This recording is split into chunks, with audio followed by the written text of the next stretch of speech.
Hello மக்களே, நான் தான் என்ன பேசுகிறேன். நம்ம இன்றைக்கி எங்கே வந்திருக்கோன்னு பார்த்தீங்கன்னா, நம்ம காசிம்பேடு மீன் மார்க்கெட்டுக்கு தாங்க வந்திருக்கோம். சரி, சண்டேவும் அதுமா மீன் வாங்கலாம் அப்படின்னு சொல்லிட்டு நான் பார்த்தீங்கன்னா காலையிலே கிளம்பி வந்துட்டேன். ஸோ இங்கே வந்து பார்க்கும்போது அப்படியே லைனாக போட்லாம் நின்றுட்டு இருந்தது. மீன்லாம் பார்த்தீங்கன்னா ஃப்ரெஷ்ஷாக இப்போ பிடிச்சி எடுத்துகிட்டு வந்து விற்றுட்டு இருந்தாங்க. சரி ஓகேன்ட்டு நான் பார்த்தீங்கன்னா உள்ளே மார்க்கெட் கொண்டு போனேன். உள்ளே போனோடனே பார்த்தீங்கன்னா லைனாக அப்படியே நிறைய பேர் மீன் விற்றுட்டு இருந்தாங்க. அதுவும் பார்த்தீங்கன்னா டிஃப்ரெண்ட் மீன்லாம் விற்றுட்டு இருந்தாங்க. இதோட பேர் கூட நிறைய மீனுங்க பேர் கூட எனக்கு தெரியாது. ஸோ அப்படியே பார்த்திங்கன்னா வஞ்சரம், பாறை, கொடுவா அப்படின்னு சொல்லிட்டு எல்லா மீனும் விற்றுட்டு இருந்தாங்க. சரி, நமக்கு எதாவது மீன் செட் ஆகுமா அப்படின்னு பார்க்குறேன். ஒரு கடையில் ரேட் செட் ஆகுது, மீன் செட் ஆக மாட்டேங்குது. ஒரு கடையில் மீன் செட் ஆகுது, ரேட் செட் ஆக மாட்டேங்குது. சரி, என்னடா இது அப்படின்னு சொல்லிட்டு நான் பார்த்தீங்கன்னா கடைசியில் ஒரு மீன் வாங்கிட்டு பேக் சைட் போயிட்டேன். ஸோ அங்கே போனோடனே பார்த்தீங்கன்னா லைனாக உட்காந்து எல்லோரும் மீன் வெட்டிகிட்டு இருந்தாங்க. அதுவும் பார்த்திங்கன்னா பெரிய மீன்லாம் வெட்டிகிட்டு இருந்தாங்க. சரி வாங்க அப்படின்னு நம்மளும் பார்க்கலான்னு சொல்லிட்டு நானும் பார்த்தீங்கன்னா கொடுத்துட்டேன்.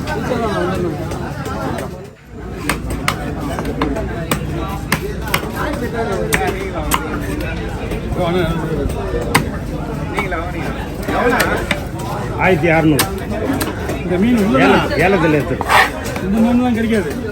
குடுவ மீன் வாங்குறல அதை விட அதே டேஸ்ட் இது. ஆனால் இது மீன் ஃப்ரெஷ். மீன் பெருசா மீன் ஃப்ரெஷ்ஷாக இருக்குது. நிறையா என்ன மீன் பெருசா இருக்குது? தத்த மீன் தத்த மீன் கத்தா தத்தையே சொல்லுவாங்க.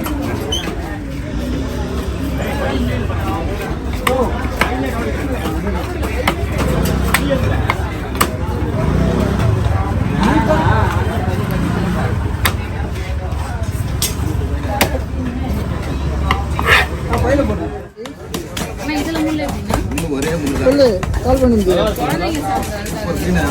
1800 700 இருக்குமா? அப்படியா? சரி எங்கே இருக்கா வட்டி தானே? சரி கூட தான் இருக்கும். 300 400 கூட இருந்தாங்க.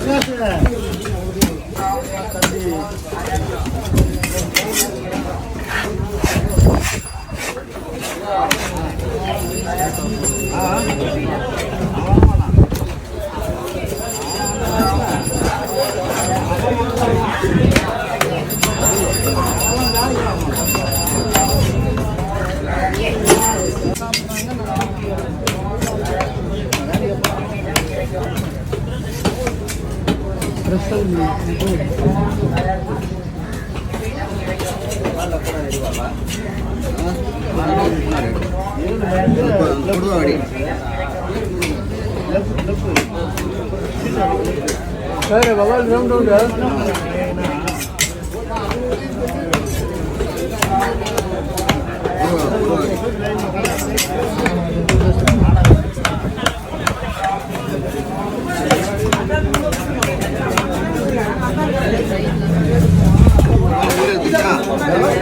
ஸோ நான் பார்த்தீங்கன்னா அங்கேருந்து மீன் வெட்டிட்டு அங்கேருந்து கிளம்பிட்டாங்க. ஸோ நீங்களும் மீனில் வர இருந்தீங்கன்னா இங்கே காசிமேடில் வந்து ட்ரை பண்ணி பாருங்கள். ஸோ நீங்கள் இன்னும் எங்கள் சேனலை சப்ஸ்கிரைப் பண்ணலைன்னா மறக்காமல் சப்ஸ்கிரைப் பண்ணிவிடுங்க. Okay, bye guys.